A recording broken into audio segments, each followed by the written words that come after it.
If you got a fever today, you'd take some medicine, maybe see a doctor, and be back on your feet in a few days. A cowboy in the 1870s didn't have that luxury. Get sick out on the trail, and you were on your own. No hospital, no pharmacy, no help for hundreds of miles. So, what actually happened when a cowboy fell ill? The truth is brutal. Cattle drives moved across open country for months at a time, far from any town, let alone a doctor. The nearest physician might be 3 or 4 days' ride away. And even if you reached one, a visit could cost $2 to $5. That doesn't sound like much now. But a cowboy only earned around $25 to $40 a month. A single doctor's visit could eat up an entire week's pay. So most cowboys never saw one at all. Instead, the trail had its own version of medicine. The chuck wagon often carried basic medical supplies, usually packed by the cook or trail boss. Inside sat a strange collection of remedies. Whiskey, used to clean wounds and dull pain. Laudanum, a tincture of opium, for anything from toothaches to dysentery. Quinine for fever. Turpentine, believe it or not, rubbed on cuts to fight infection. There was no real training behind any of it, just tradition, guesswork, and whatever had seemed to work the time before. Think about that for a second. The same wagon that carried your dinner also carried your medical care. The cook usually became the closest thing to a doctor the outfit had. He might clean a wound, set a broken bone, or lance a wound with the same knife he used to prep meat that morning. It sounds horrifying today. Back then, it was just Tuesday. Some illnesses were minor and passed on their own. A cold, a stomach bug, sore muscles from 16 hours in the saddle. Cowboys pushed through those without much thought. But other conditions were far more serious, and this is where the real danger began. And then there was something almost every cowboy eventually had to deal with: his teeth. A toothache sounds like a small problem until you're 300 miles from the nearest town. There were no dentists waiting at the next stop, no antibiotics, no modern painkillers. If a tooth became infected, a cowboy had very few options. He could try to ignore it, chew on the other side of his mouth, drink whiskey to dull the pain, or find someone willing to pull the tooth. And pulling it wasn't always the end of the problem. Without modern sterilization or antibiotics, an infection could spread after an extraction. A simple toothache could become a serious illness, especially when a man was already exhausted, dehydrated, and living in an environment where clean water was hard to find. The same was true of something as ordinary as a cut. A cowboy didn't need to be shot or thrown from his horse to get into serious trouble. A saddle sore, a blister, or a small cut from a piece of equipment could become infected after days of dust, sweat, and dirt. There was no pharmacy to stop at for antibiotics, no urgent care clinic. The basic strategy was often simple. Clean the wound as best you could, cover it, and hope your body handled the rest. That made ordinary injuries much more frightening than they seem today. Imagine getting a deep cut on your hand on Monday and knowing that the nearest doctor was several days away. You still had to rope cattle, handle horses, cook, ride, and sleep outside. Every day that wound was exposed to dust and dirt increased the chance that a small injury could become something much worse. And there was another problem nobody likes to talk about: being sick in front of the crew. Cowboy culture rewarded toughness. Complaining didn't make the cattle move, and staying in bed wasn't really an option when there were thousands of animals depending on the crew.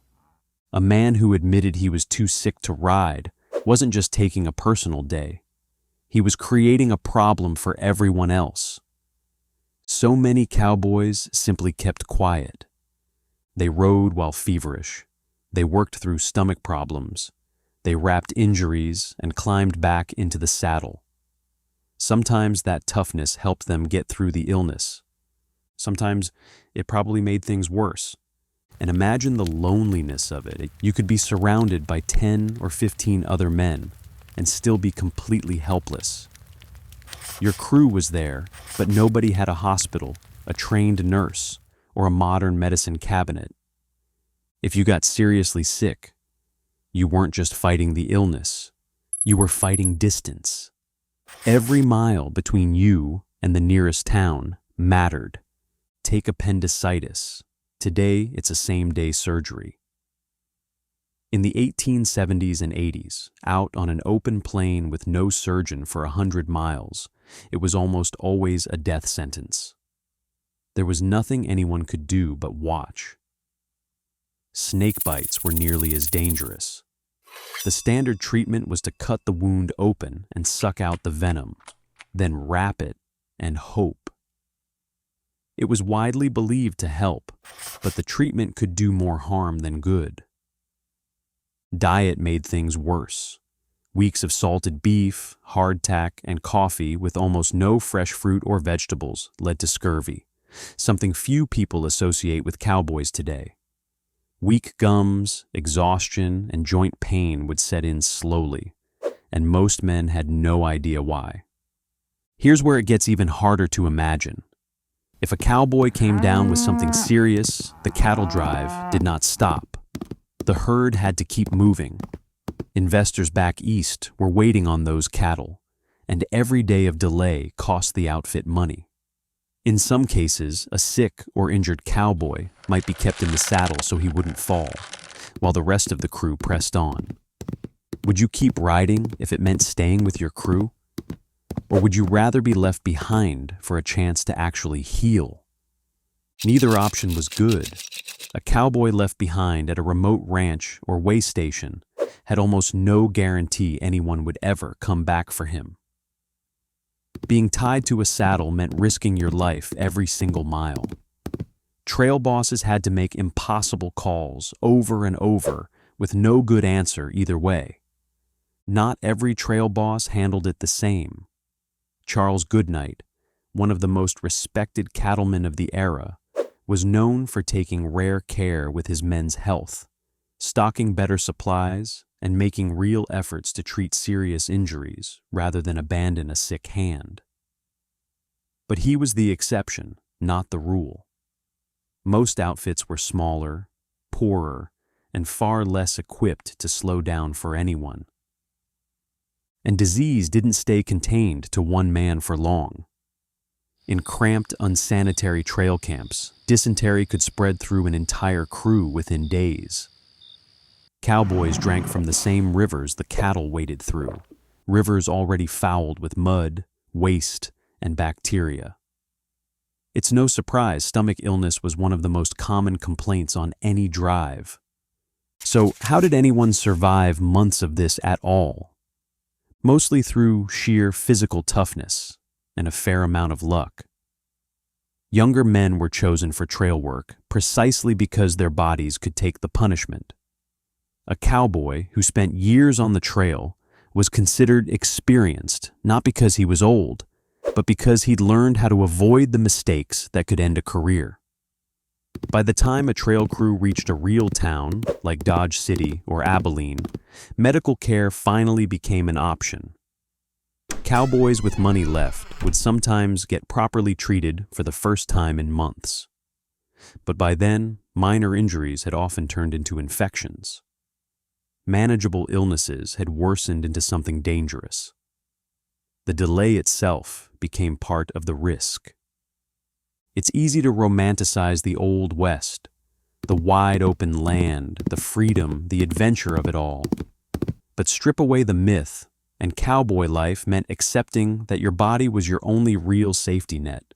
No insurance, no emergency room, no guarantee that help was even possible if something went wrong. So next time you take 2 aspirin and go about your day, Remember what that same moment looked like 150 years ago.